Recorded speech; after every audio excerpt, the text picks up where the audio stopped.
Ok, pessoal, continuando a nossa aula de fisiologia respiratória, vamos falar agora sobre volume e capacidades pulmonares.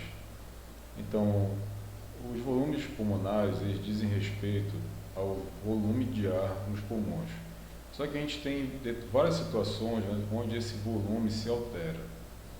Então, vamos ver agora quais são essas situações.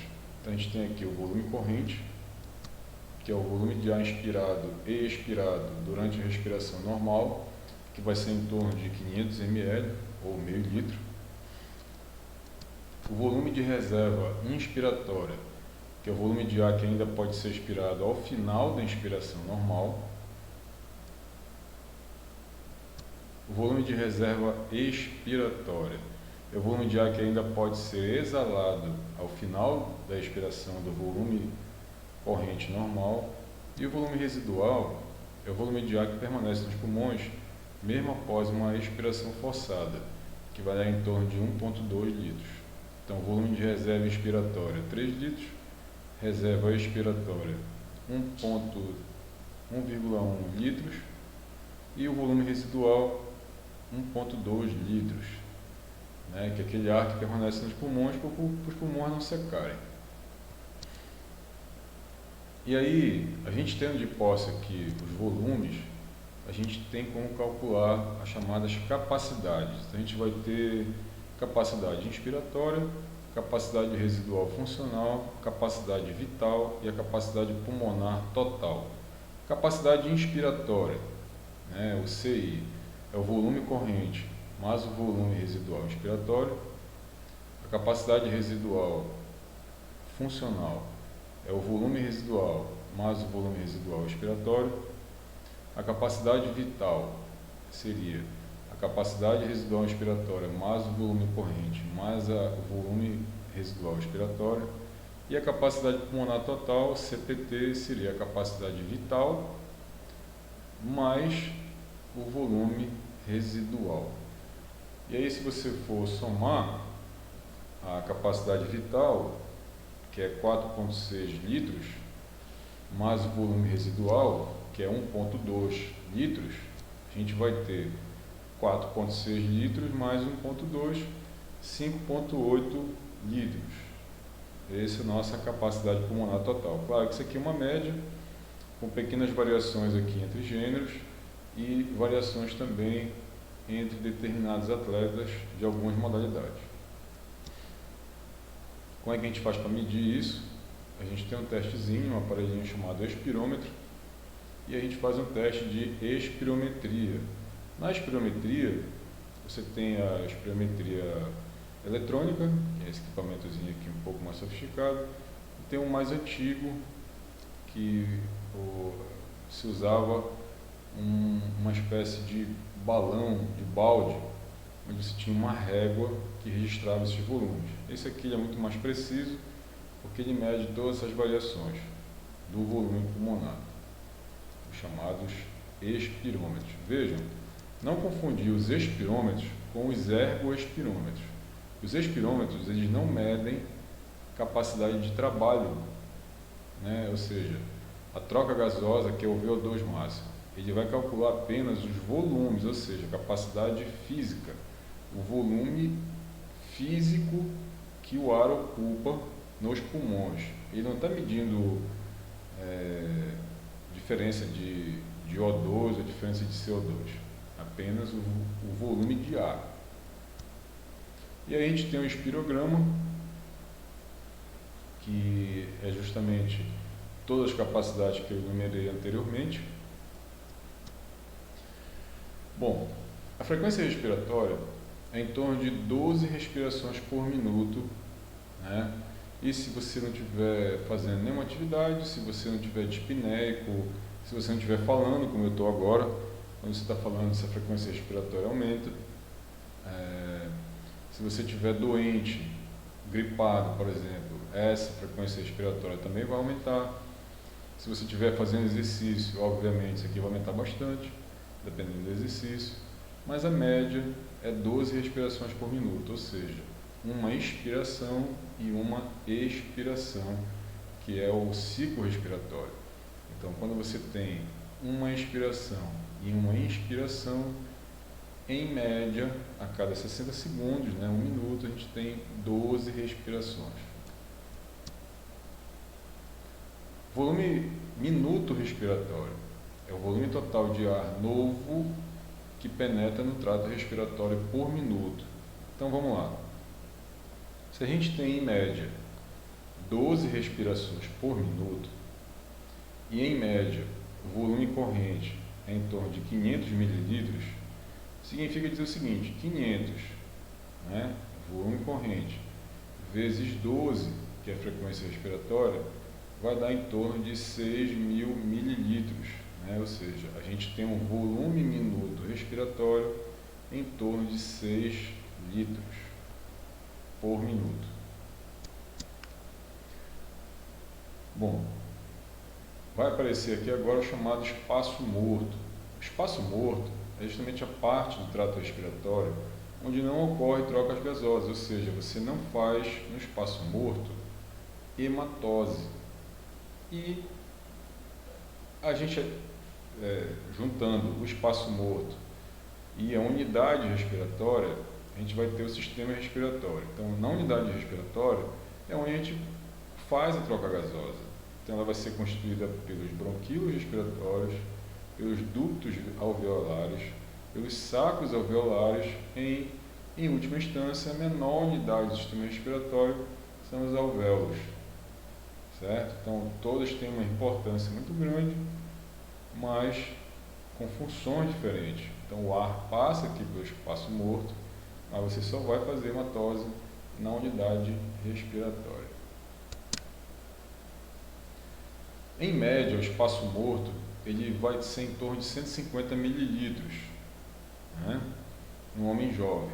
Então, a gente tem um espaço anatômico do espaço morto, mais em torno de 150 mililitros, né, e o espaço morto fisiológico, que é o espaço morto anatômico mais o espaço morto alveolar.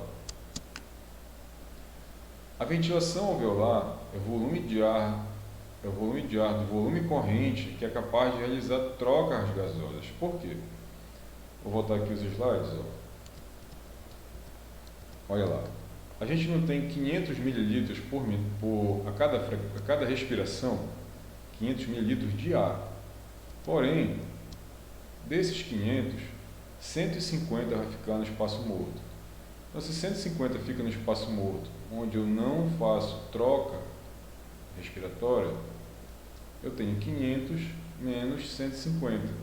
Então, o volume alveolar, ou seja, a ventilação alveolar, que é onde eu vou fazer troca gasosa, vai estar em torno aqui de 350 mililitros, certo?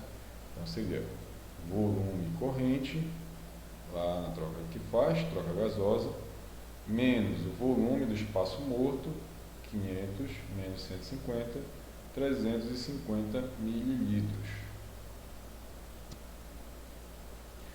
E aí veja, o ar útil que a gente faz a troca gasosa vai ser 12 vezes 350, e não 12 vezes 500.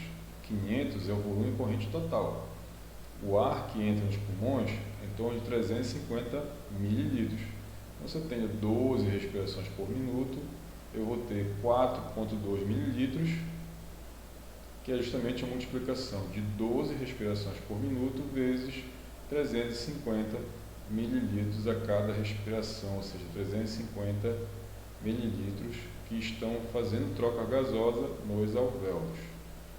Então, 4,2 litros por minuto.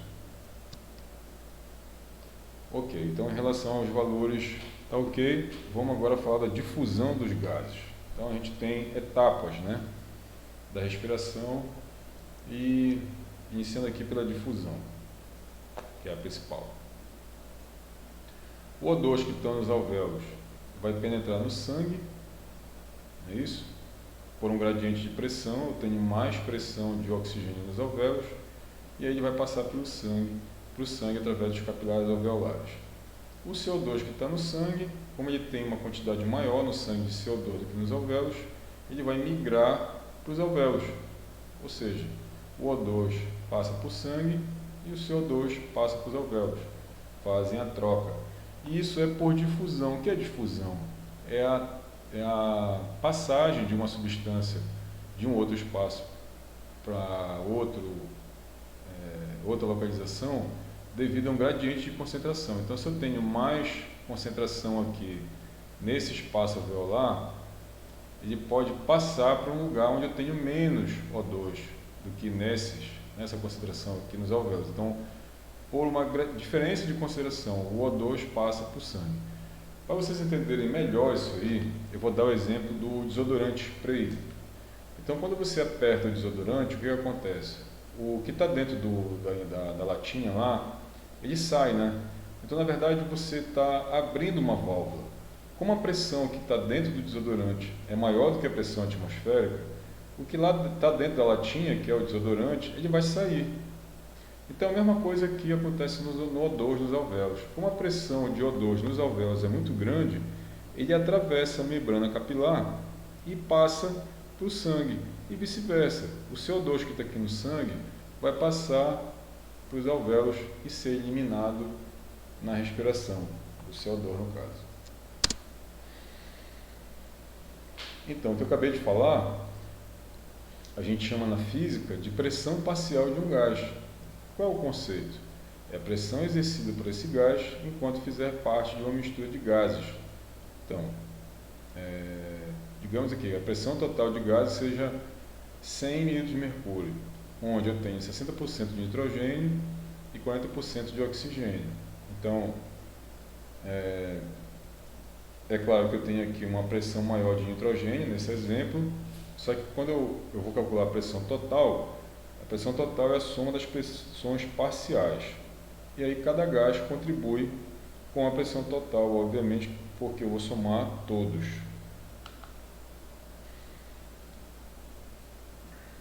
E aí a composição do ar alveolar. O ar alveolar ele é uma mistura de ar inspirado, mais vapor d'água, que já está nesse ar e que vai ser incorporado aqui mais no nariz, enfim, todas as estruturas fora do pulmão, e o gás carbônico excretado do sangue. É isso que tem no ar alveolar.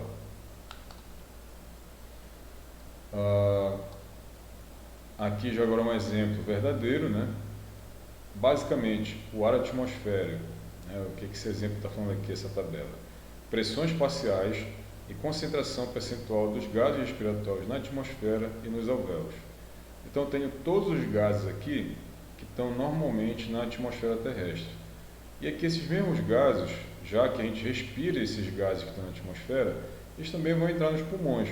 Porém, vai haver uma diferença de pressão, justamente por conta da difusão nos alvéolos. Então, olha lá, o nitrogênio, eu tenho 78%, né? Nos alvéolos isso muda pouco, cai para 74,9%. O oxigênio, eu tenho 20%. Nos alvéolos, por que está menor?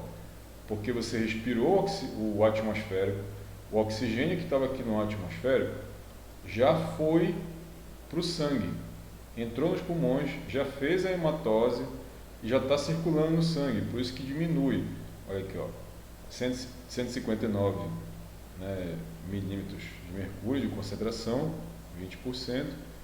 Quando ele entra aqui nos pulmões, onde já sofreu hematose, ele cai para 104, em torno de 13,6%. Já o CO2, olha só, 0,15. Praticamente não tem CO2 na atmosfera, graças às plantas, né? As plantas elas absorvem o CO2 e devolvem oxigênio. Então a gente tem só 0,04, porém nos pulmões pós-hematose, olha o que acontece. De 0,15 vai para 40, de 0,04 de percentual vai para 5,3. E a água?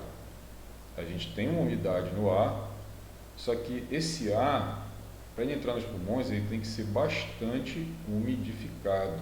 Então, olha só, de 3,85 ele vai para 47, de 0,5% ele sobe para 6%. Por isso que faz muito mal para a gente respirar um ar seco, como é ali no Planalto Central, por exemplo, né? Região famosa por apresentar uma baixa umidade do ar. E aí o que vai acontecer? Só que esse ar tem que ser umidificado. Então a gente vai gastar mais água orgânica. Por isso que num ambiente seco, onde você tem um ar muito seco, você tem que tomar muita água, porque essa água ela vai ter que umidificar o ar. Não pode entrar seco nos pulmões. E aí você acaba perdendo água, mais água para a respiração e obviamente tem que repor mais. Unidade respiratória, a difusão dos gases ela vai ser feita através da membrana, né? E aí mais uma vez aqui eu já falei isso, mas vamos repetir. A unidade ela é composta por bronquíolos respiratórios, ductos alveolares, átrios, sacos alveolares e alvéolos. Na troca gasosa, quando o alveolar vai para o sangue, o CO2 vem para os alvéolos, eu tenho uma membrana, né? Essa membrana que está justamente aqui nos alvéolos. Então, essa membrana ela é bem fininha, certo? Só que ela tem que ser muito grande, porque nós somos seres complexos. A gente tem que alimentar todas as nossas células de oxigênio. Então, olha só o tamanho da área da membrana respiratória, 70 metros quadrados.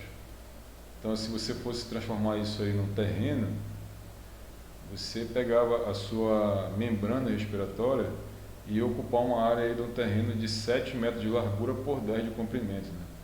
7 por 10, dá para fazer uma casa aí de bom tamanho.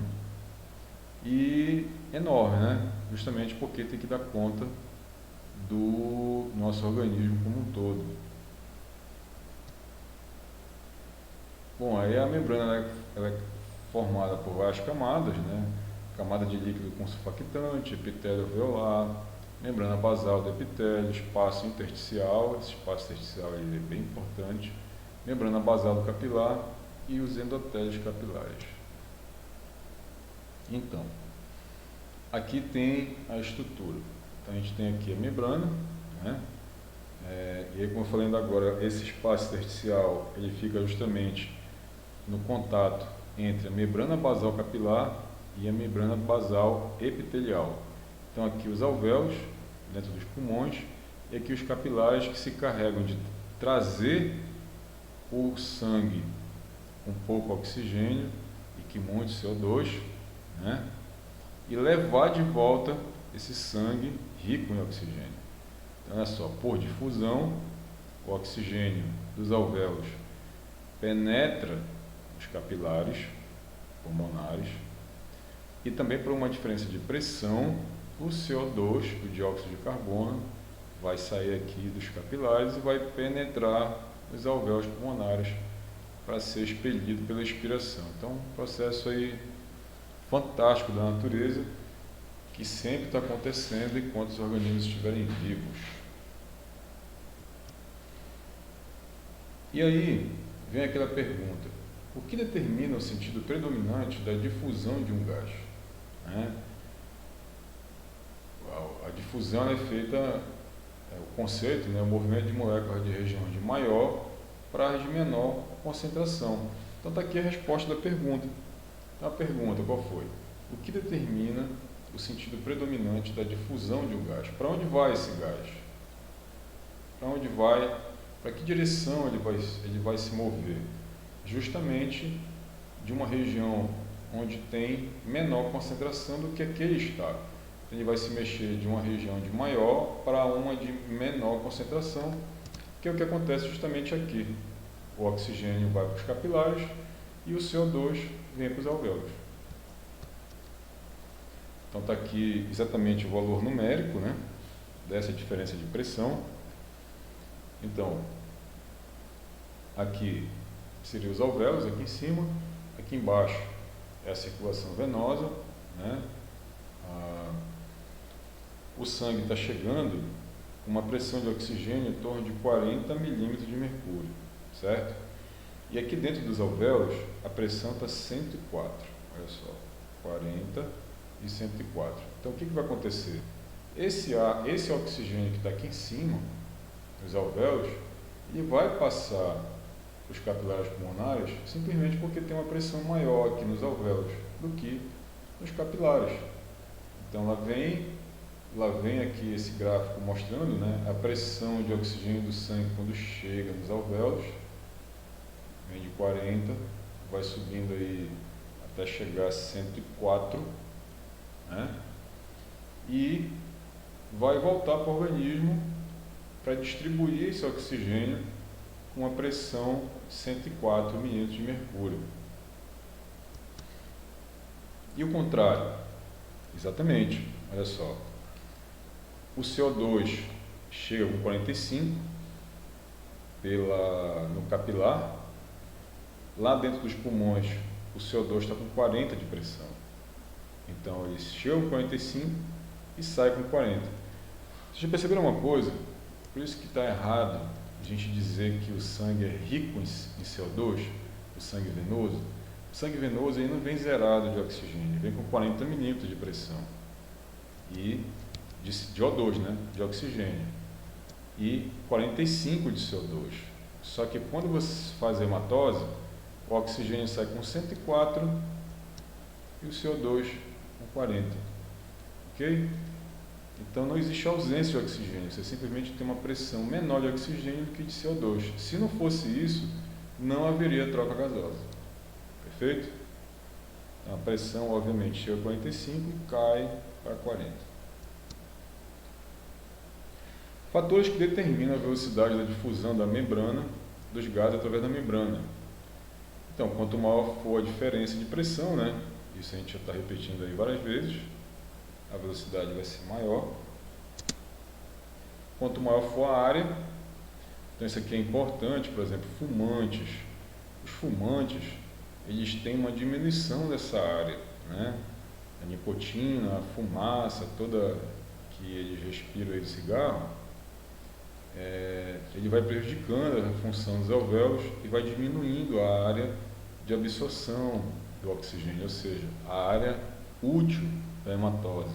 Então, por isso que você perde capacidade respiratória quem fuma. Um outro exemplo também é quem vive em cidades muito poluídas, né? Que tem muito monóxido de carbono. Você também diminui essa área em cidades muito poluídas. A espessura da membrana, então, quanto mais delgada for a membrana respiratória, quanto mais fina, né, maior será a intensidade de difusão. Então, tem aquelas pessoas que trabalham em fábricas também, com determinados gases tóxicos. Então, tem uma série de coisas, infelizmente, na nossa sociedade que contribui para uma menor difusão, né? Ou seja, atrapalha a nossa respiração.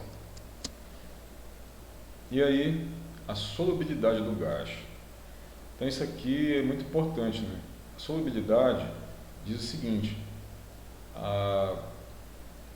quanto mais fácil for a solubilidade, né? Ou seja, eu tenho umidade, eu não tenho outros gases também diminuindo a pressão desse oxigênio. Por exemplo, numa cidade extremamente poluída, eu não vou ter só aqueles 4 lá, que eu mostrei ainda agora. Eu vou ter também, por exemplo, o monóxido de carbono. Então eu vou diminuir a solubilidade do gás. E aí, consequentemente, se eu diminuir a solubilidade, menor vai ser a velocidade. Então, quanto maior for a solubilidade, maior será a velocidade. Então, as etapas são essas. O O2 vai do sangue para as células teciduais, né, etapa de transporte, né? O O2 sai do sangue para as células e o CO2 que está lá nas células vai para o sangue. Esse sangue vai voltar para o coração e do coração vai ser mandado para o pulmão para fazer de novo a hematose e seguir esse ciclo contínuo de transporte desses dois gases. Aqui a etapa de respiração, aqui a mesma coisa. Então essa aqui, essa afirmação do Guyton. Os gases podem mover-se de um ponto a outro por meio do processo de difusão, e a causa desse movimento é sempre uma diferença de pressão entre os dois pontos. O transporte de O2 e CO2 pelo sangue depende tanto da difusão quanto do fluxo de sangue. Então é muito importante essa fala aqui, porque olha só, o fluxo de sangue e depende de capilares. Lembrando que o sangue ele não circula fora de vasos. Então, quanto maior for o número de capilares sanguíneos, maior vai ser a distribuição desse sangue. E aí vem um adendo em relação à atividade física, porque o exercício físico aumenta muito o número de capilares, ele duplica praticamente o número de capilares, e isso aí com certeza vai facilitar a distribuição do fluxo e, consequentemente, a difusão desses gases. Então, esse esquema aqui, ele repete o que já foi falado, né, só para confirmar e ficar bem gravado.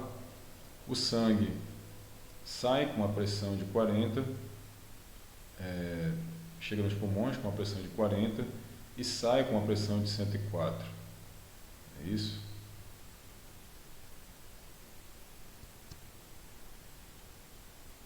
Então aqui a pressão de oxigênio quando sai dos capilares, você tem uma distribuição aí pelos capilares até chegar em todas as células, e depois que for distribuído para essas células, ele vai chegar no sistema venoso, ou seja, se tornando sangue venoso. Nos tecidos, o que acontece? Nos tecidos, o oxigênio vai chegar para 95 milímetros, como vocês viram, tem um leve, deixa eu voltar aqui, a gente vai ter aqui um leve desvio aqui, um consumo no coração, né?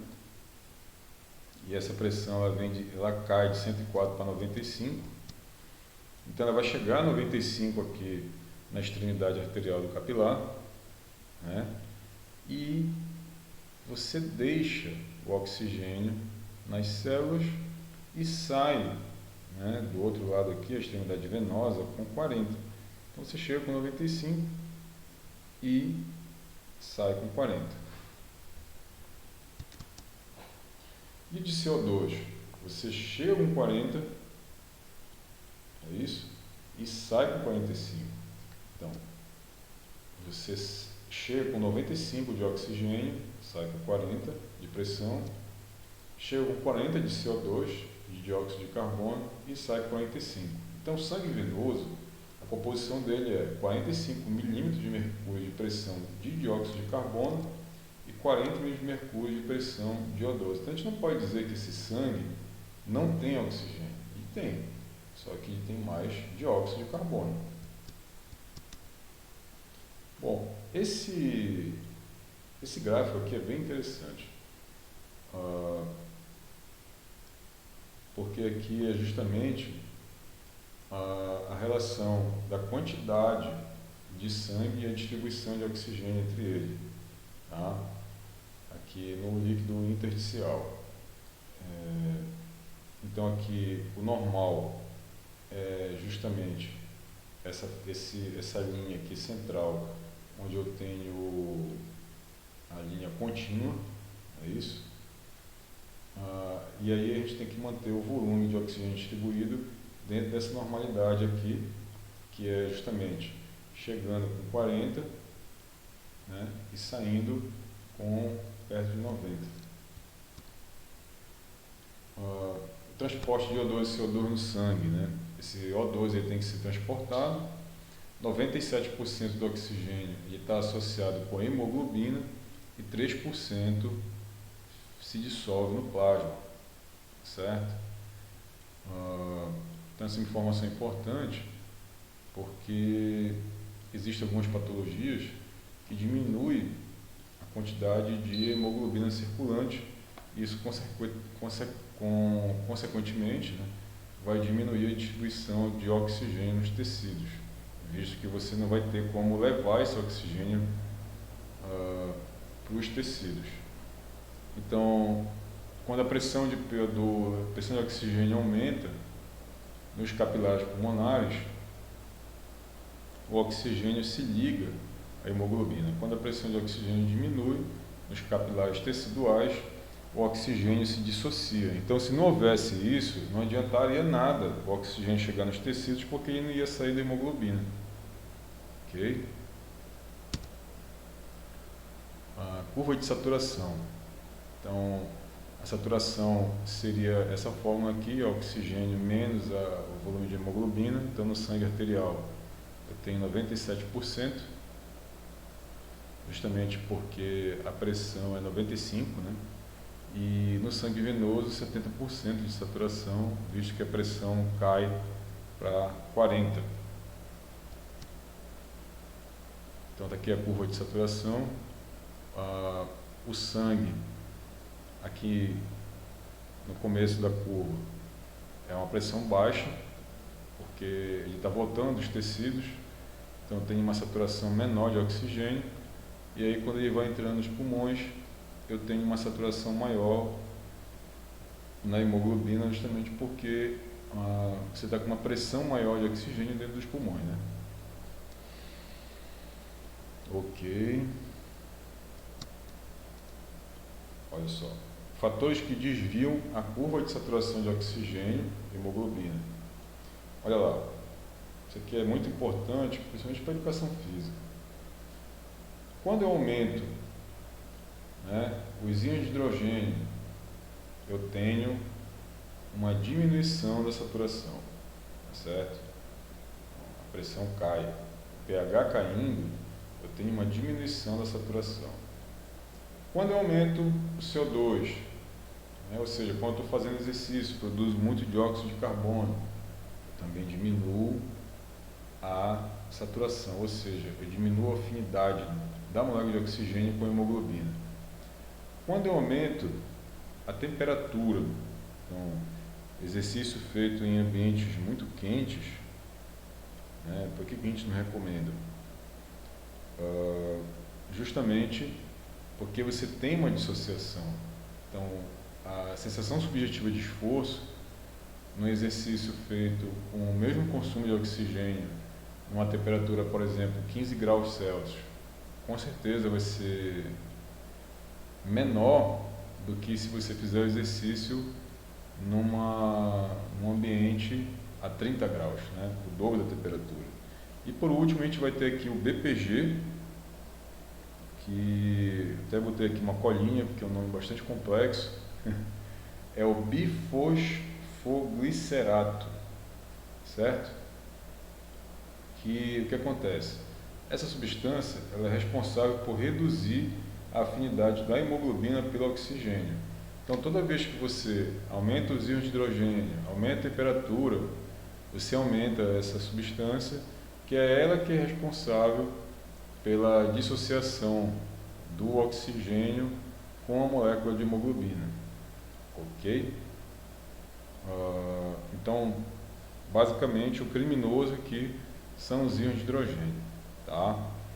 Então, a gente sabe que os rins eles vão tamponar esses íons de hidrogênio, que provocam acidose metabólica. Mas isso é um assunto para outra aula, né? A gente vai falar de sistema renal e tamponamento. Enfim, um assunto para outra aula. Aqui é isso. O vilão aqui é o aumento dos íons de hidrogênio, que é muito notório no exercício, óbvio. Efeito Bohr. Diminuição da curva de dissociação de oxigênio e hemoglobina para a direita, que foi o que eu acabei de falar, né? Em resposta a um aumento de CO2 e dos íons de hidrogênio no sangue. Qual a importância disso? Aumentar o transporte de oxigênio para os tecidos. Porque, veja bem, se eu não tiver, eu estou falando de dissociação, certo? Então aqui, ó, eu tenho a saturação e aqui eu tenho a dissociação. Então toda vez que eu aumento o CO2 ou os íons de hidrogênio, eu libero mais oxigênio da hemoglobina para dar conta dessa situação problemática, porque eu tenho que dar conta. Se eu estou aumentando o CO2 e eu estou aumentando o hidrogênio, é porque eu estou com um consumo de oxigênio mais alto. Então eu tenho que dar conta disso. Eu só vou dar conta graças a esse efeito Bohr que possibilita a dissociação, possibilitando uma distribuição melhor de oxigênio para os tecidos. Então, transporte de oxigênio e CO2 no sangue ainda, 7% do CO2 é dissolvido no plasma, 23% do CO2 é associado com hemoglobina e 70% do CO2 em HCO3, ok? Que é o bicarbonato. Transporte de CO2 no sangue, então aqui está em inglês, então eu vou tentar só de forma bem resumida traduzir isso para vocês. Volto aqui para essa imagem está explicando essa aqui, tá? Então, foquem aqui na hemoglobina, se é 23% do dióxido de carbono é associado com a hemoglobina e 7% dissolvido no plasma e 70% no HCO3. Então aqui o diagrama das discussões respiratórias, que é justamente aquelas fórmulas que a gente viu anteriormente, dos volumes e capacidade respiratórias. Só lembrando que esses volumes se alteram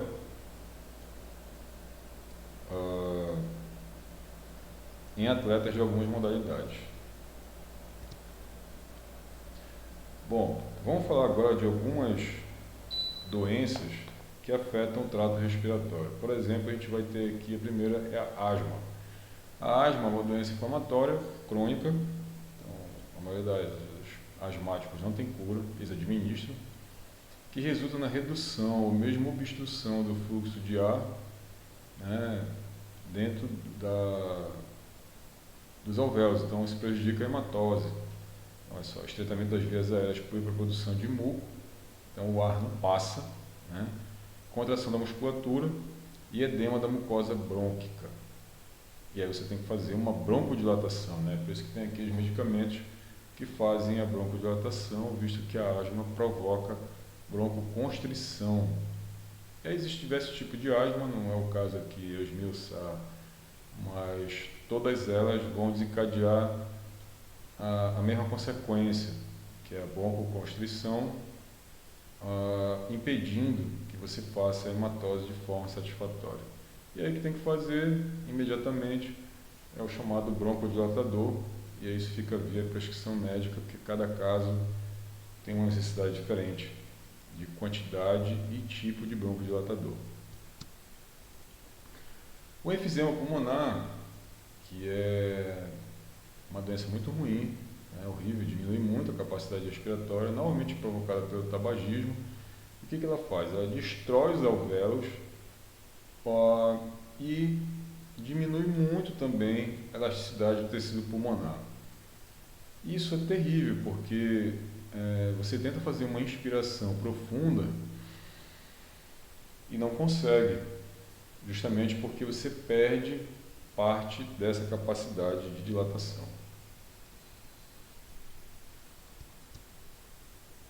Então, edema pulmonar, acúmulo de líquido nos pulmões devido à insuficiência respiratória, bronquite, inflamação das vias aéreas, associadas a infecções virais ou bacterianas, e a fibrose pulmonar, que é acúmulo de proteínas no tecido conjuntivo, também vai prejudicar a elasticidade.